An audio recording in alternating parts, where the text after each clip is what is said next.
پیارے بچوں، آئیے آج میں آپ کو ایک مزیدار کہانی سناتی ہوں۔ ایک دفعہ کا ذکر ہے، ایک بطخ دریا کے کنارے رہتی تھی۔ وہ بیچاری بہت بیمار تھی اور مرنے کے قریب تھی۔ وہ یہ سوچ کر بہت پریشان رہتی تھی کہ اس کے بعد اس کے انڈے کا کیا ہوگا، جس کے ہول میں سے جلد ہی بچہ نکلنے والا تھا، اور پھر اس بچے کو کون سنبھالے گا۔ لہٰذا وہ اپنے دوستوں کے پاس گئی جو جنگل میں رہتے تھے۔ اس نے اپنے دوستوں کو اپنی ساری کہانی سنائی، لیکن انہوں نے مدد کرنے سے انکار کر دیا۔ بیچاری بطخ نے ان کی کافی منتیں کیں کہ خدا کے لیے تم لوگ مرنے کے بعد میرے بچے کو سنبھال لینا، لیکن کسی نے اس کی بات نہ مانی۔ بیچاری بطخ اور بھی پریشان ہو گئی۔ ایک دن اس کے ذہن میں خیال آیا، کیوں نہ میں اپنے بھائی مرغی کے پاس جاؤں، وہ ضرور میری مدد کرے گا۔ لہٰذا وہ مرغے کے پاس گئی اور اسے سارا واقعہ سنایا۔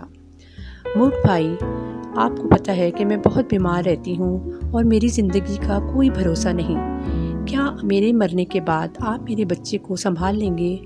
مرغا بولا، بہن، میں تمہارے بچے کو رکھ لیتا، لیکن میری بیگم مرغی یہ بات کبھی نہیں مانے گی۔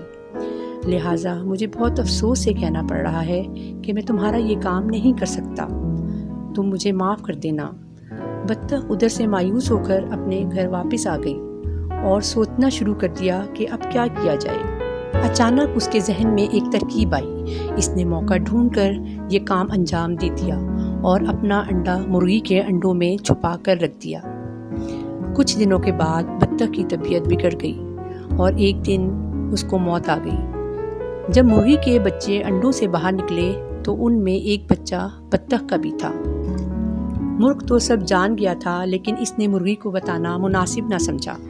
مرغی نے کافی شور شرابہ کیا اور بولی، میرے بچوں کے ساتھ بطخ کا بچہ نہیں رہے گا۔ مرغ نے اسے کافی سمجھایا، لیکن مرغی نے اس کا کہنا نہیں مانا۔ مرغی نے اپنے بچوں کو بھی منع کر دیا کہ بطخ کے بچے سے کسی کو بات نہیں کرنی اور نہ ہی اسے کوئی کھانے کو دے۔ مرغی کے سب بچوں نے اپنی ماں کی بات مان لی، لیکن دو چوزوں نے اپنی ماں کی بات نہ مانی، اور وہ جو خود کھاتے تھے اپنے ساتھ اس بطخ کے بچے کو بھی کھلاتے تھے۔ مرغی کو بطخ کے بچے سے سخت نفرت تھی، وہ اسے دیکھنا بھی پسند نہیں کرتی تھی۔ ایک دن مرغی کے ذہن میں خیال آیا کہ ہم سب مل کر دریا کے کنارے سیر کو جائیں گے، ہم سب واپس آ جائیں گے اور بطخ کے بچے کو وہیں چھوڑ آئیں گے، اس طرح اس سے جان چھوٹ جائے گی۔ ایک دن وہ لوگ سیر کو نکلے، وہاں پہنچتے ہی ایک چوزا دریا کے کنارے چلا گیا اور ڈوبنے لگا۔ یہ دیکھ کر مرغی زور زور سے چلانے لگی۔